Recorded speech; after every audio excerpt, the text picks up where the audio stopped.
Assalamualaikum warahmatullahi wabarakatuh. Alhamdulillahillazi hadana li hadza wa ma kunna linahtadiya laula an hadanallah. Asyhadu an la ilaha illallah wa anna Muhammadan abduhu wa rasuluhu. Allahumma shalli wa sallim wa barik ala habibina wa syafiina Muhammadin wa ila jami'i sahabati wat tabi'in wa tabi'ut tabi'in wa tabi'in lisan ila yaumiddin, wa khususan ila muallifi hadzal kitab risalah untuk kaum muslimin Sayyid Muhammad Naqib Alatos di dawami sihatihi. Al-Fatihah. A'udzubillahi minasyaitonir rajim. Bismillahirrahmanirrahim. Alhamdulillahirabbil alamin arrahmanir rahim. Iyyaka na'budu wa iyyaka nasta'in. Shiratal mustaqim shiratal ladzina an'amta 'alaihim ghairil maghdubi 'alaihim waladdallin. Baik, mari kita lanjutkan ke pembacaan penjelasan kita selanjutnya.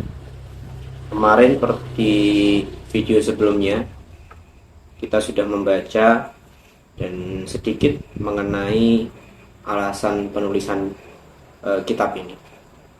Nah, yang sudah kita bahas di video kemarin yaitu adalah sebab-sebab utama dan juga poin utamanya, yaitu sebab utama terjadinya keadaan masyarakat Islam yang semakin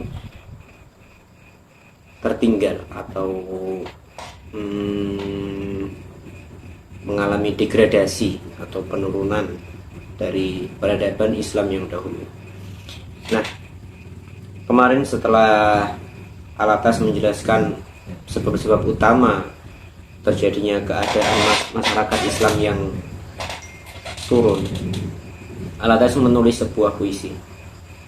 Muslim tergenggam belenggu kafir, akhirat luput, dunia tercicir, budaya jahil luas membanjir, banyak yang karam tiada tertaksir, barus dan singkel, pasai dan ranir, silam ditelan, masanan mungkir, lupa jawaban dihafal mahir, bagi menyangkal mungkar dan nankir.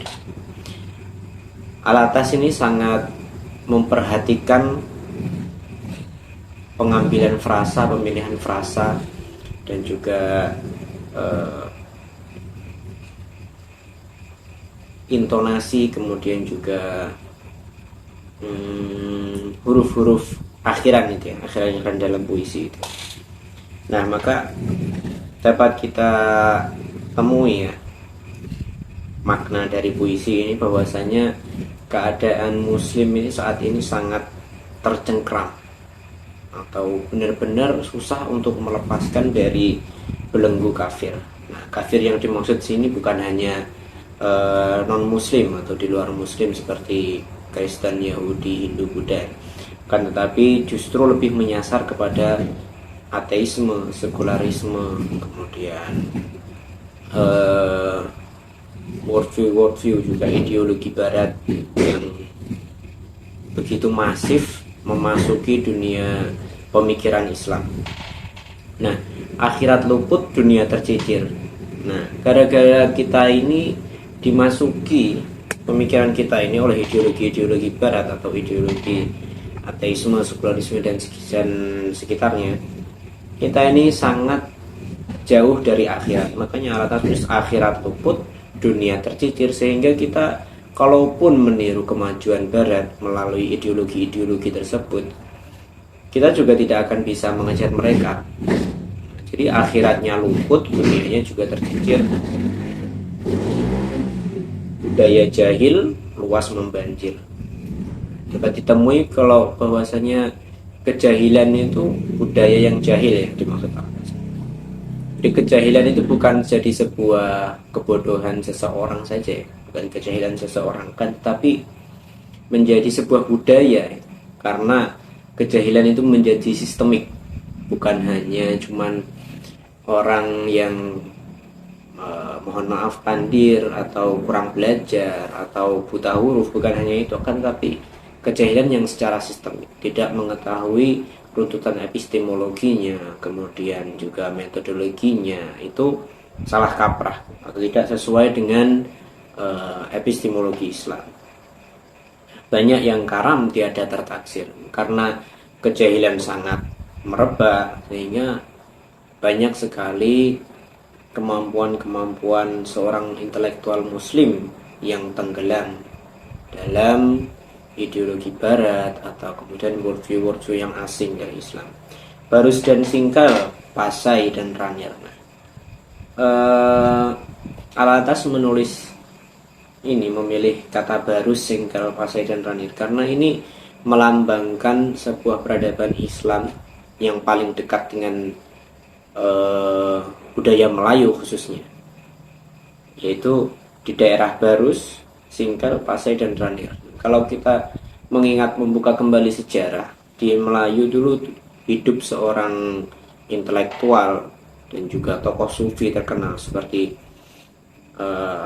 Hamzah Fansuri, kemudian Samsudin As-Sumatrani, kemudian Nuruddin Ar-Raniri.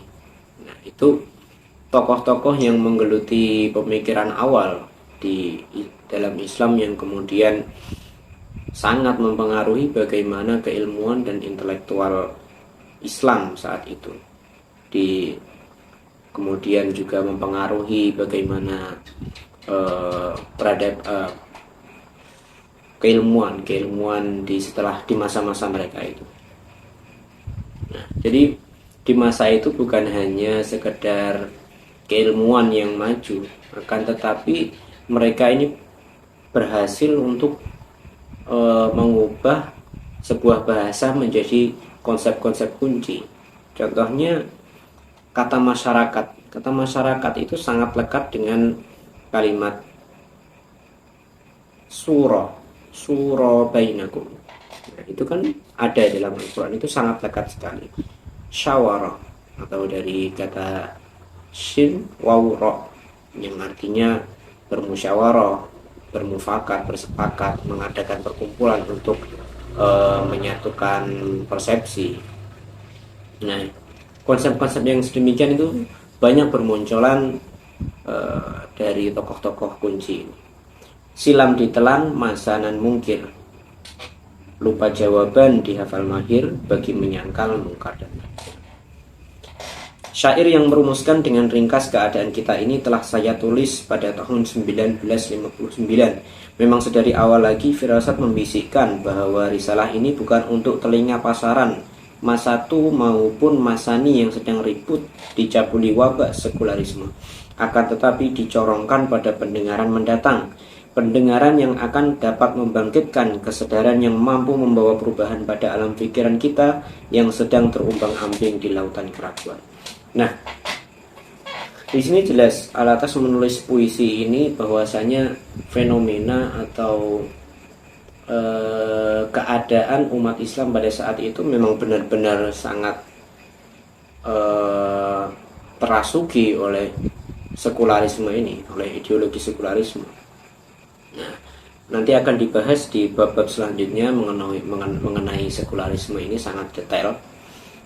Bahwasanya itu sekularisme itu bukan hanya muncul belakangan, akan tapi sudah jauh di sekitar tahun memasuki abad Barat modern. Nah, itu nanti akan dibahas selanjutnya. Nah, makanya Alatas menulis puisi ini bukan hanya untuk pendengaran pada masa waktu itu, akan tetapi untuk kedepannya, untuk masa-masa kita ini, untuk membangkitkan semangat keilmuan kita, mempelajari Islam, mempelajari bagaimana konsep-konsep kunci dalam Islam, sehingga kita bisa mengembangkan sebuah pandangan Islam yang sudah dirancang sejak dahulu menjadi sebuah budaya keilmuan, sebuah peradaban keilmuan yang mengungguli peradaban manapun. Bagaimanapun kita bukanlah kaum yang boleh putus harapan, dan dari itu maka tiada boleh berdiam sahaja, membiarkan cabaran zaman berlalu berleluasa tanpa tantangan. Kini kita tiba semula di ambang sejarah, dan kesadaran umat sedang mulai membangkit. Dalam kematangan suasana kesadaran ini, kelak tentu akan lahir para ilmuwan sejati yang mampu memainkan peranannya, menuntut bela keadilan dan kebenaran. Di sini Alatas memberikan motivasi bagi para pembaca, khususnya kepada kita, untuk selalu bersemangat, untuk selalu bergiat, untuk selalu giat dalam belajar, karena masa-masa ini adalah masa-masa kesadaran umat Islam akan bangkit. Hingga Alatas menulis puisi lagi. Sifat sejarah menurut orang ibarat pentas bermain wayang, cerita lampau dihurai dalang, apabila tamat segera diulang. Jika demikian mustahil pantang, giliran Islam pula mendatang. Lakonan lama indah gemilang, di layar dunia semula terbentang. Nah, di sini Alatas menganalogikan bahwasanya sejarah itu seperti seorang dalang yang sedang mengadakan pentas wayang gitu ya. Nah, kalau bagi kawan-kawan atau yang suka menonton wayang itu pasti kalau sebuah lakon selesai, maka lakon ini akan pindah ke lakon yang selanjutnya. Nah, begitupun dalam sejarah ya. Dapat kita temukan di beberapa ayat itu bahwasanya dunia itu akan terus berputar, yang menang akan segera tidak lama kemudian nanti pasti akan jatuh, kemudian yang berada dalam diambang kejatuhan nanti akan berpindah ke atas. Nah, ini juga seperti yang dirumuskan oleh Ibnu Khaldun, di mana ada 3 generasi ya. Generasi yang membangun, kemudian generasi yang menikmati, kemudian generasi yang malas-malasan kemudian menghancurkan sebuah peradaban itu. Dan itu akan terus berulang. Nah, makanya setelah kekalahan umat Islam ini, setelah turunnya atau terdegradasinya peradaban Islam, maka berabad-abad berlalu inilah waktunya untuk Islam itu bangkit lagi. Di sini Alatas memberikan motivasi, memberikan semangat pada pemuda-pemuda muslim seperti kita untuk belajar lagi, untuk mengulang lagi daras-daras kita, untuk mendalami lagi keilmuan Islam kita agar kita ini menjadi peradaban yang unggul, peradaban Islam yang unggul, yang kemudian memberikan manfaat yang sebanyak-banyaknya bagi peradaban manusia. Kita lanjutkan. Kita harus insaf bahwa nilai-nilai yang merupakan daya penggerak lakonan lama itu sebenarnya bersifat kuli, yakni universal. Dan dari itu maka ia senantiasa baharu dan kekal dalam agama kita. Tetapi lakonan lama itu pula tiada dapat dimainkan sekira para pelakonnya kaum muslimin sudah kehilangan makna dirinya, kehilangan pribadi dan wataknya, sudah lupa akan peranannya, lupa akan sejarahnya, akan nilai-nilai anutannya, akan ilmu-ilmu yang menayangkannya. Nah, di sini ada lakonan lama dalam tanda petik, itu adalah nilai-nilai. Dan dalam Islam itu ada nilai-nilai yang universal atau yang disebut dengan Alatas yaitu kulli, nilai-nilai yang bersifat kulli atau universal. Jadi banyak sekali nilai-nilai dalam Islam itu, konsep-konsep kunci dalam pandangan Islam dan para peradaban Islam, keilmuan Islam itu bersifat universal. Nah, akan tetapi meskipun nilai ini kekal, meskipun nilai ini universal dan berlaku selamanya, tapi kalaupun seorang muslim ini tidak memahaminya dengan baik, kemudian dia juga ditambah oleh Alatas di sini sudah kehilangan makna dirinya, dia lupa seorang muslim itu siapa, seorang muslim itu harus bagaimana, seorang muslim itu harus melakukan apa saja. Mereka lupa, kaum muslimin itu lupa, sehingga makin tambahlah kejahilannya, kejahilan akan nilai-nilai universal itu. Dan apa yang telah hilang itu tiada mungkin didapati semula hanya dengan sekedar melakukan semboyan kosong yang kini sedang bergema dengan tema pembangunan. Pembangunan atau pembaharuan atau pemulihan bukan berarti penyesuaian Islam dengan keadaan sejarah masa kini. Pembangunan berarti penentangan Islam terhadap keadaan sejarah masa kini yang sudah jauh menyimpang dari jalan yang benar. Nah, biasanya dalam Islam itu, dalam Islam saat ini, dalam fenomenanya, kita itu selalu terpukau dengan kalimat pembaharuan, pembangunan, atau modernitas. Kita ini terdikti bahwasanya kita ini seperti orang yang tertinggal gitu ya, seperti orang yang sedang berada di dalam kegelapan yang perlu untuk ditunjukkan mana jalan yang terang itu ya. Nah, kita itu selalu terdikti seperti itu. Padahal pembangunan dalam Islam itu ada sendiri konsep kuncinya, ada sendiri sistem worldview-nya, sehingga pembangunan yang didiktekan oleh Barat itu selalu melulu tentang pembangunan fisik atau pembangunan jasmani, pembangunan politik, negara, teknologi, dan sebagainya. Nah,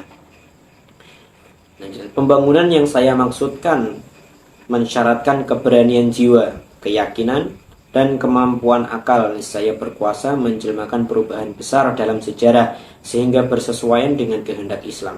Dan ini semua mewajibkan bukan sahaja perjuangan jasmani, bahkan lebih dari itu, pencapaian ilmu yang tulen mesti diperjuangkan oleh tiap muslim. Nah, jelas ya di sini bahwasanya alatas itu yang dimaksudkan pembangunan itu bukan pembangunan fisik gitu, bukan pembangunan politik, bukan bangunan yang megah-megah atau arsitektur yang mewah, kan tetapi pembangunan jiwa,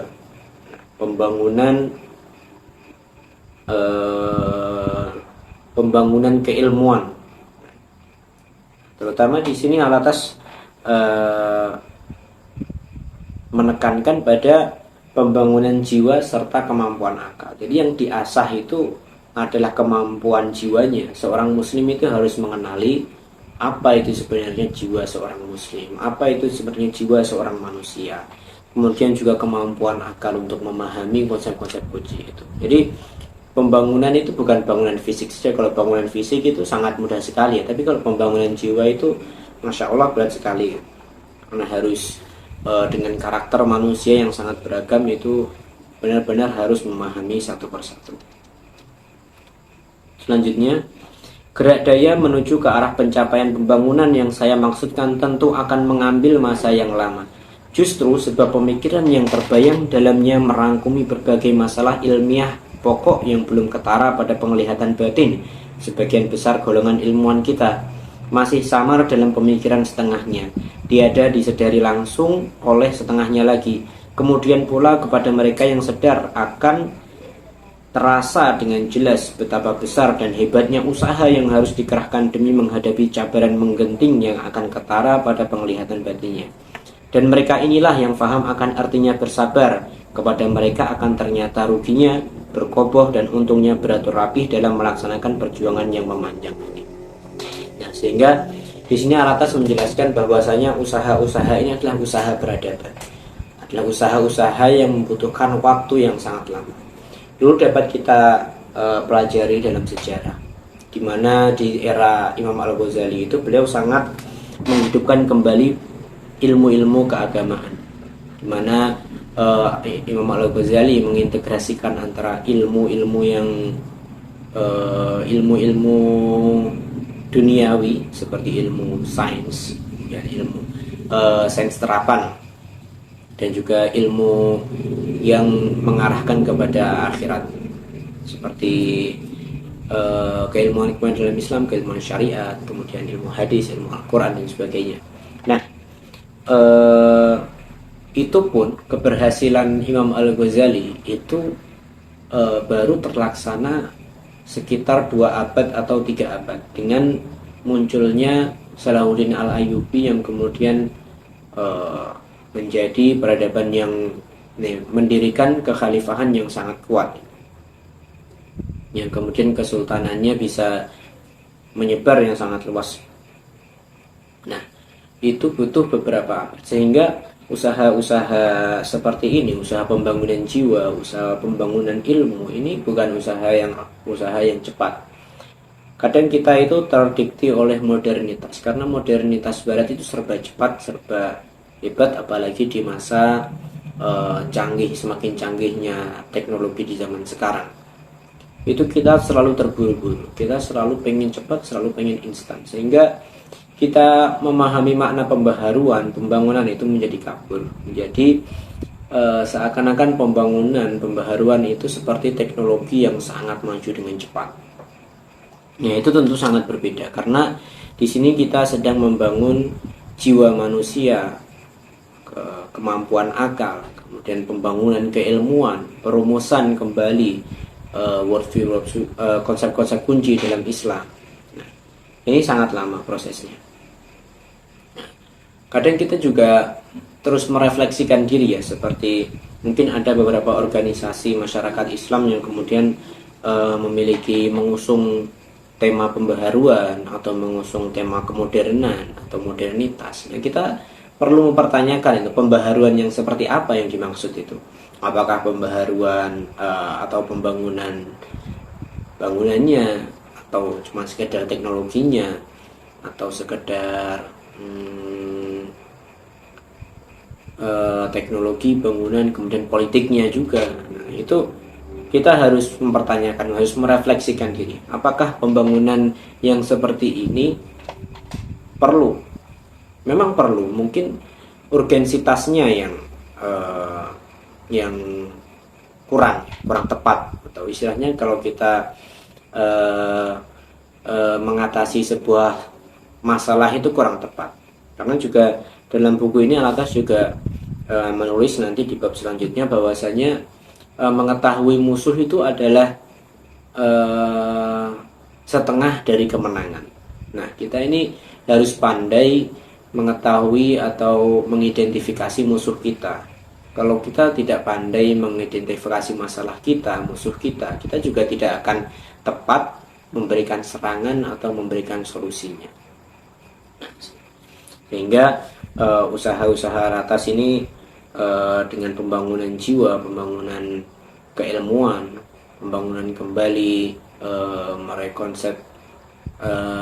membangun kembali konsep-konsep kunci dalam Islam, itu sangat penting untuk pemuda-pemuda muslim seperti kita mempelajarinya. Oleh karena firasat menggambarkan suasana dewasa itu belum sedia mengendahkan tujuan risalah ini, maka tiada saya teruskan perkembangannya dalam bahasa kita, bahkan lebih sesuai demi dapat menyampaikan maksud serta amanahnya kepada dunia Islam sekiranya perenggan-perenggannya dikembangkan dalam bahasa Inggris, dan itulah yang telah saya laksanakan pada kebanyakannya. Perenggan mengenai agama telah dikembang serta diterbitkan dalam bahasa Inggris dengan judul Islam, The Concept of Religion and the Foundation of Ethics and Morality pada tahun 1976 dan disampaikan sebagai suatu sarahan pada Muktamar Islam antar bangsa yang dianjurkan oleh Majelis Islam Eropa pada 5 hari bulan April 1976 di Dewan Besar Royal Commonwealth Society di London.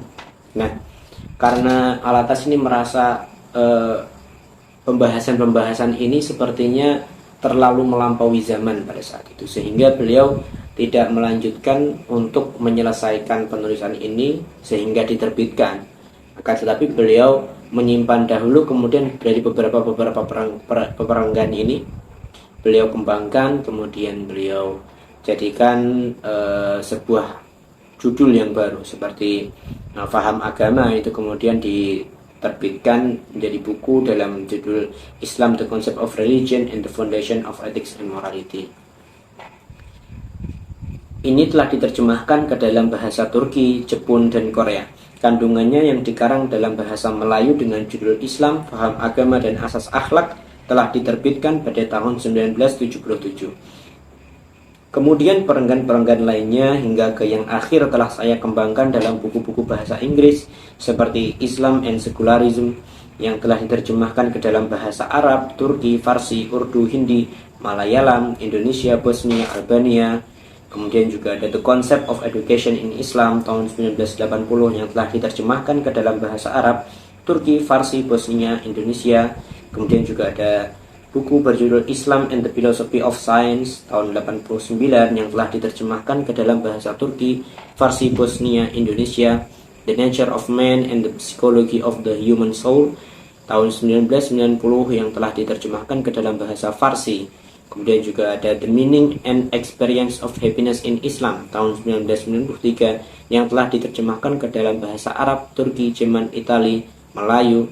Dan kemudian karya terbesar beliau berjudul Prolegomena to the Metaphysics of Islam tahun 1995 yang telah diterjemahkan ke dalam bahasa Rusia dan Farsi. Nah, itu buku-buku beliau yang berasal dari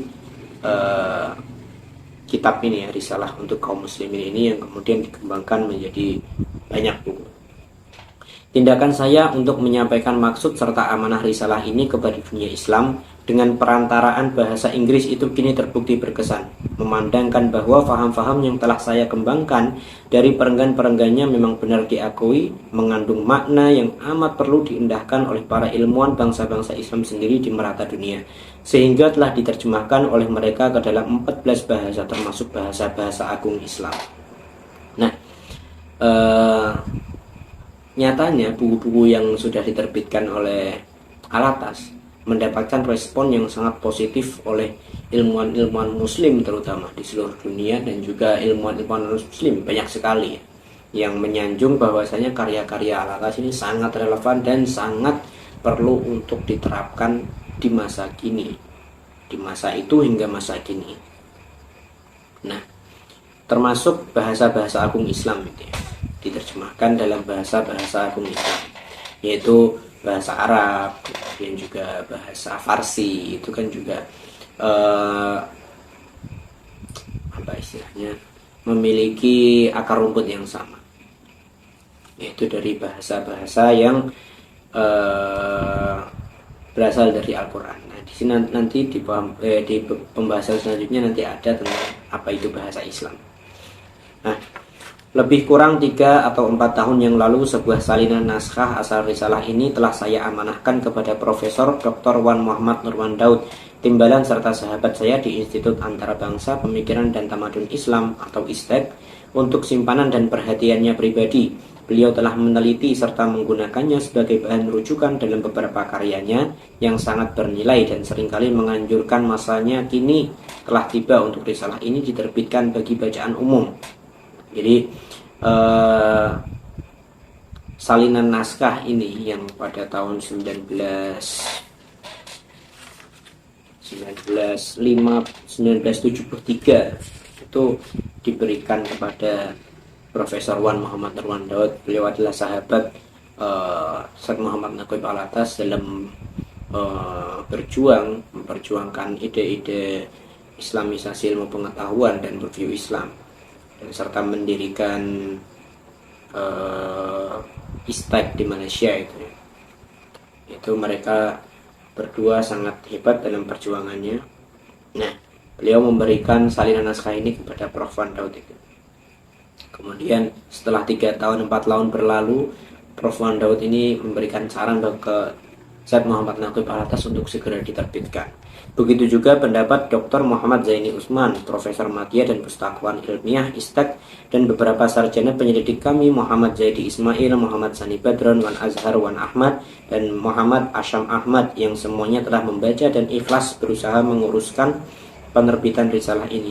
Patut saya ingati juga di sini Haji Mat Ali Mat Daud, pendaftar ISTEK, yang telah mentaati kerja di samping saya selama 30 tahun, yang telah bersama menempuh berbagai peristiwa genting dan mengenali benar riwayat lahirnya risalah ini.